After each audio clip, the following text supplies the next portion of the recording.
મારા ઘરની બાજુમાં એક યુવતી તેના પિયરમાં પાછી આવી હતી.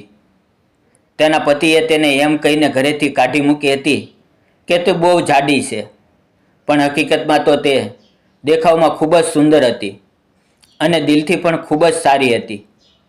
એક દિવસ તે મારી પાસે આવી ત્યારે મારા મા બાપ ખેતરે ગયા હતા.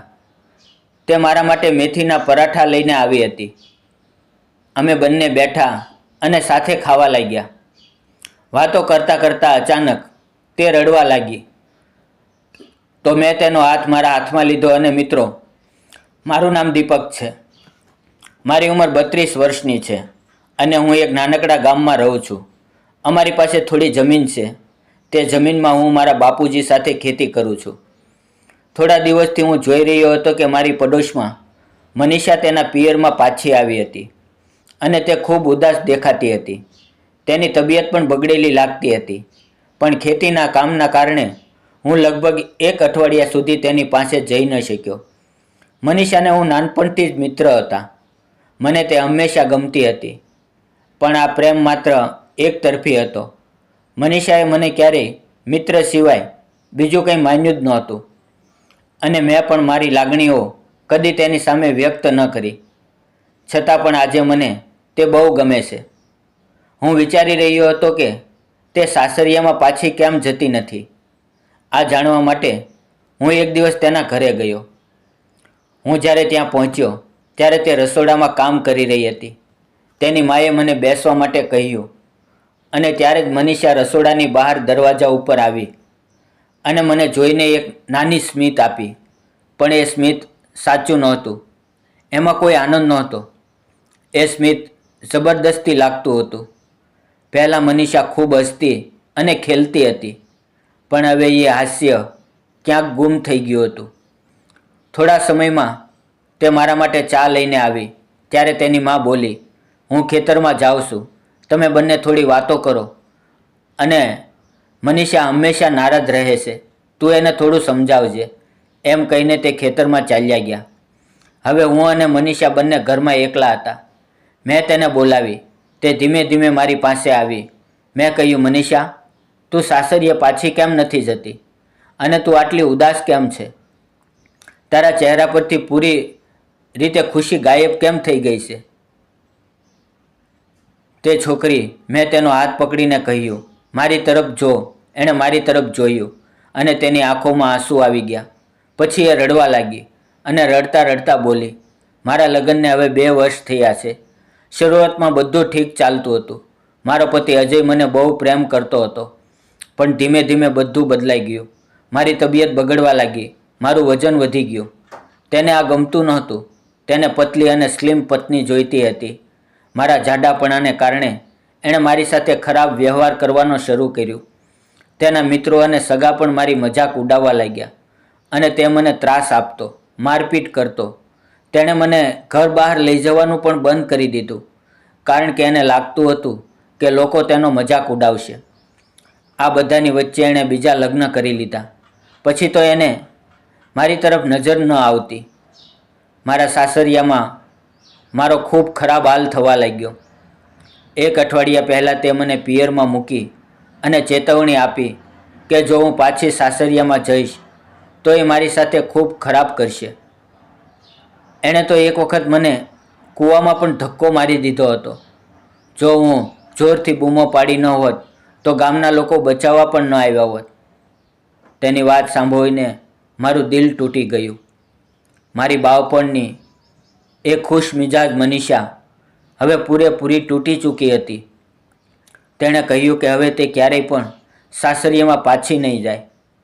અહીંયા પિયરિયામાં જ રહેશે. મેં તેને ધીરજ આપીને કહ્યું, મનીષા, તારા પતિએ જે કર્યું તે અન્યાય છે. તું હિંમત રાખ. જીવનમાં દરેક મુશ્કેલીનો કોઈને કોઈ ઉકેલ હોય છે. થોડી વાર વાતો કર્યા પછી એણે મને કહ્યું, તે લગ્ન કેમ નથી કર્યા?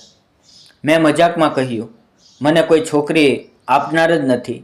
મારી પાસે ખેતી છે, નોકરી નથી, એટલે કોઈ પોતાની દીકરી મને આપતું નથી. અમે વાતો કરતા હતા. મને લાગ્યું કે વાતો કરવાથી થોડું એનું મન હળવું થયું છે. હવે તે ક્યારેક ક્યારેક મારા ઘરે આવવા લાગી. તે મારા મા બાપ સાથે વાતો કરતી અને ધીમે ધીમે તેની ઉદાસી ઓછી થવા લાગી. અમારી જમીન બાજુમાં હતી, એટલે ક્યારેક અમે બપોરનું ભોજન પણ સાથે જ લેતા.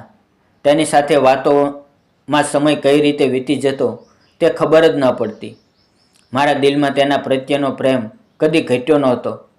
મને તેની સાદાઈ, તેની નિર્દોષતા અને એનો નરમ દિલવાળો હંમેશા તેની તરફ આકર્ષિત કરતો હતો. તે ક્યારેય મને જોઈને હવે સ્મિત કરતી ત્યારે મને લાગતું કે હવે એની આંખોમાં પણ મારા માટે ખાસ લાગણી છે. એક દિવસ તે મારી માટે મેથીના થેપલા બનાવીને લઈ આવી. હું ઘરે એકલો હતો. તેણે મને ખવડાવ્યા.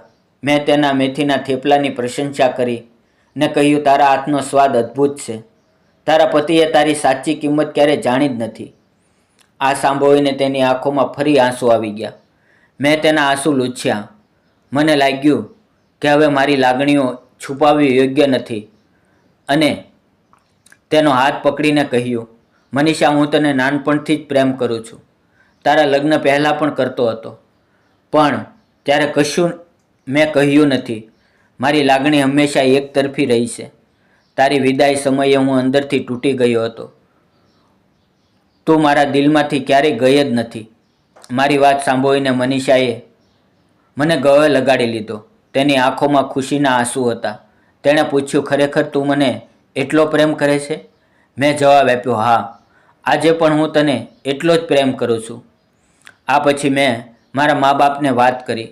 શરૂઆતમાં તેઓ થોડા હેરાન થયા, પણ પછી બોલ્યા, અમને પણ મનીષા સારી લાગે છે. અમને આ સંબંધથી કોઈ વાંધો નથી. પછી મારા મા બાપાએ મનીષાના મા બાપ સાથે વાત કરી અને તેઓ પણ ખૂબ જ ખુશ થયા અને છેવટે અમારા લગ્ન થયા. લગ્નના દિવસે મનીષાના ચહેરા પર ફરી જૂની ખુશી પાછી આવી હતી. આજે મનીષા મારા પરિવારની સેવા કરે છે, મને ખૂબ પ્રેમ કરે છે અને હવે તો એ મા પણ બનવાની છે. તેના ચહેરા પર અપાર ખુશી છે. દોસ્તો, મને મારો પહેલો પ્રેમ પાછો મળી ગયો. જીવન થોડું મોડું આપે છે, પણ આપે છે જરૂર.